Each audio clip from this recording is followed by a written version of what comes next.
Hi, welcome. Thank you for checking out the Asus Connection Cooperative of Communities. I'm Jane Stevens, the founder and publisher of Asus Connection.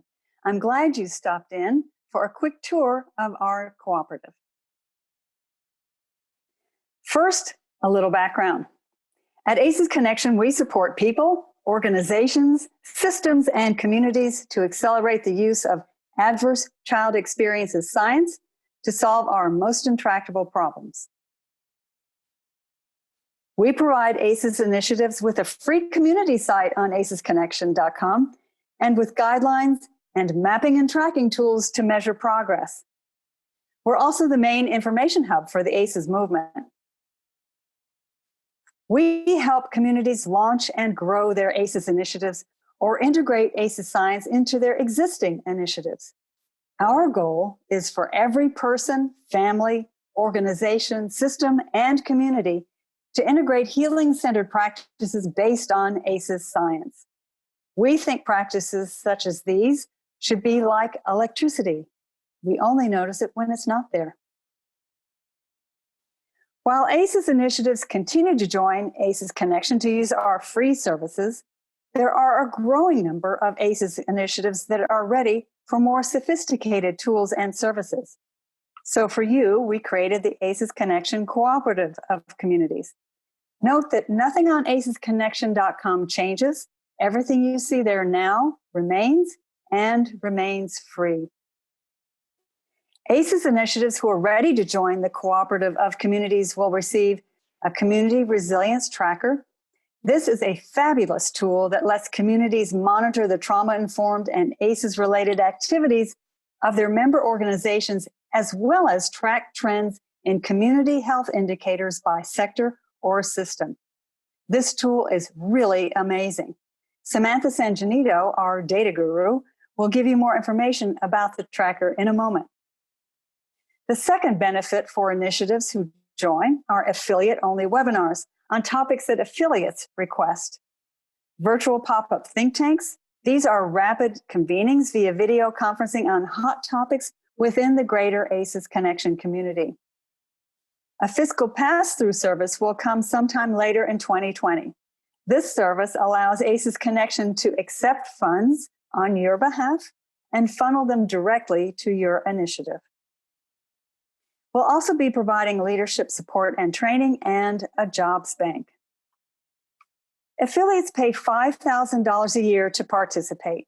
That's an amount that's low enough so that the cost can be shared among organizations and individuals. Organizations can take turns paying. It may not even require a line item in a budget. Or initiatives can crowdsource the funding. Affiliates receive access to tools and services at a fraction of the cost of developing those tools and services themselves. And now I'll turn this over to Samantha, who will tell you all about the Community Resilience Tracker. Thanks, Jane. The Community Resilience Tracker monitors a community's progress in becoming trauma-informed by tracking milestones that individual organizations achieve as they become trauma-informed. The tracker helps communities define their successes with quantitative data and reveals opportunities for communities to address gaps through cross-sector collaboration. And the best part, all communities who join the ACES Connection Cooperative of Communities are entitled to a Community Resilience Tracker. The tracker was really born out of the principle that what gets measured gets done. It's a performance management tool that allows a community to record all of the trauma-informed activities that it conducts, and also allows the community to record outputs and outcomes of this work. The Milestones Tracker measures both these at a global overall level in the community, and then also by individual sector. We'll start with the general level. The tool records overall sector engagement, how many organizations a community has in its network, and from which sector they are from. This first page is the home page of the tracker, and you can see on the graph that at a quick view, the community can get an idea of how many organizations are a part of the community and how many of those organizations belong to each of the sectors listed. So we can see for this demo community, Northeast Tennessee ACES Connection. Now, mind you, this is not real data. This is just for a mock-up. This community has done well outreaching to community initiatives and emergency responders and the education sector, but hasn't engaged any businesses or child care organizations. So this is helping the community to keep track of what they've already done and where they can also go towards. The second page of the Community Resilience Tracker is the Milestones Map. This page displays the results for each organization from the Milestones survey. If you were to click on a dot, which represents all of the organizations who have taken the survey in that community, you'll see that the pop-up shows you the name of the organization, in this case, the Unaka Elementary School, and the number of milestones that the organization has completed. In this case, this organization has completed 1. It also tells you that the sector that this organization belongs to is education, and if there's a subsector, it'll tell you that as well. You can see that the dots are color-coded by sector, so this also gives the community a snapshot of how many sector they've reached. But also, notice the widget on the left-hand side of the page, which allows a community to see, okay, if we only wanted to look at organizations that completed more milestones, you can move that slider bar over to the right and see only organizations with a higher number of milestones, or you could also only search for organizations with a lower number of milestones. This helps the community identify community partners. An organization who is just starting out on their trauma-informed journey might be interested in speaking with organizations who are similarly positioned or who are maybe further along and that they can learn from. A user can also select to search on the map by sector. So if you're only interested in childcare organizations, you can use that drop-down on the left to search for that as well. In addition to this milestone data that the dots represent, we also provide a map for your community that relates to the ACEs burden within a community. In this case, those shapes in the background represent counties in this area, and it's colored by the percentage of the population with 2 or more ACEs. This allows a community to see at a snapshot its overall ACEs burden and where perhaps there are more in the population with ACEs than less. This is going to allow a community to make sure that it's targeting where the burden is the highest. In this case, we can see that where the burden is the highest is towards the most eastern part of the community, but all of the organizations that have been engaged are towards the middle section, which has a lower ACEs burden. The next part of the map displays the Milestones Graphs. On this page, it's a visual for all of the organizations who have completed the Milestone Sector Survey and also shows you which questions the survey has asked. In this case here, we can see the questions are things like, has the organization given ACEs science presentation to any staff, to all staff? Is your leadership committed to integrating ACEs science? And we can get a quick snapshot of how the community is doing as a whole for each of the questions. The sector-specific pages delve a little deeper into each sector. Our example sector is the education sector. Here we can see that there are 3 education organizations that have taken the education sector survey. If we click on one of the dots that represents a school, we can see that the number of sector milestones that this school has completed is 4. For each sector page that a community has on their tracker, we also provide a map that will get at what we call the sector health. In this case, it's a map of the percentage of chronically absent students by school district. The idea here is that at this level, we can't get ACEs data by community district, but what we can get is the percentage of chronically absent students, which we've seen in the research, has an association with the number of ACEs that a child has and their likelihood of becoming chronically absent.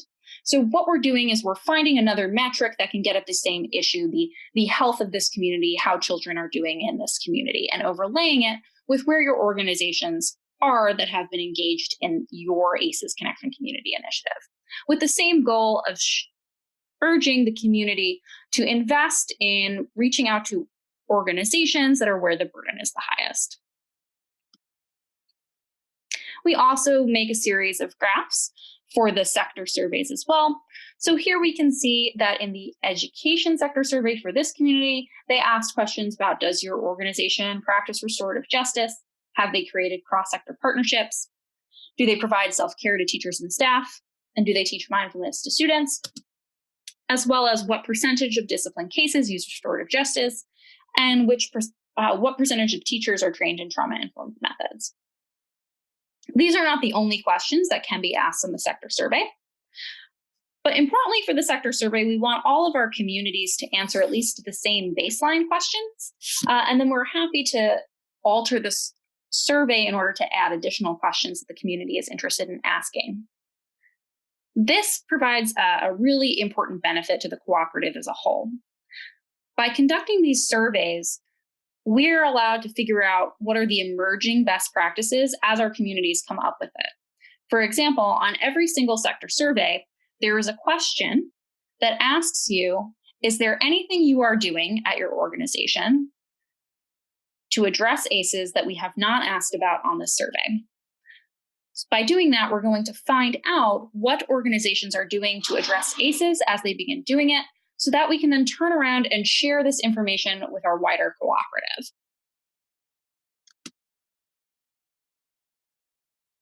The benefits of using ACEs Connections Community Resilience Tracker are many, but for just a few, you can use it to celebrate your successes, isolate areas for improvement, benchmark by comparing your progress over time and to other communities, and also you will receive an annual report, which is a summary of emerging best practices, and learn from every other community and help share your successes with others. And Jane, I will turn it back over to you. Thank you, Samantha. That was terrific. So who is eligible to become an affiliate in the cooperative? ACEs initiatives with a demonstrated 6-month history is an ACEs initiative, and you don't need to have had a community on ACEs connection prior to joining. Cross-sector representation of at least 4 sectors. That's, for example, education, law enforcement, healthcare, faith-based. A committee responsible for interacting with ACEs Connection to handle the affiliate agreement, payment, physical pass-through, etc. An MOU or other similar agreement with organizations and individuals who participate in your ACEs initiative. And at least one community manager, paid or volunteer. The transition for ACEs science to become integrated in most communities will take decades. There's no doubt about it. Big change that affects everything, takes time. But we want to accelerate this change. By growing the cooperative, we plan for ACEs Connection itself to become self-sustaining in about 3 years. That, in turn, will enable us to start funding new ACEs initiatives with the small amounts of money needed to get started. Those small amounts of funding are usually hard to come by while an initiative is getting organized. The cooperative will be in a prime position to identify and support new ACEs initiatives and give them the boost they need for a healthy launch faster than most funders can. Affiliates of the cooperative will guide its development, and that's another reason we're starting it. We also plan to create a process and a fund that will support pivotal points in the growth of an ACEs initiatives as their work becomes ever more integrated in their communities. Both of these approaches will continue to accelerate the ACEs movement, and we need to accelerate it. We're facing some extremely challenging times, especially as climate crises increase. People and communities who understand and implement practices based on ACEs science are better equipped to handle these crises and to drastically reduce our current problems so that we have adequate resources to address the new ones. If you have any questions about the ACEs Connection Cooperative of Communities, please contact the ACEs Connection Community Facilitator in your region. They're listed on these next 2 slides.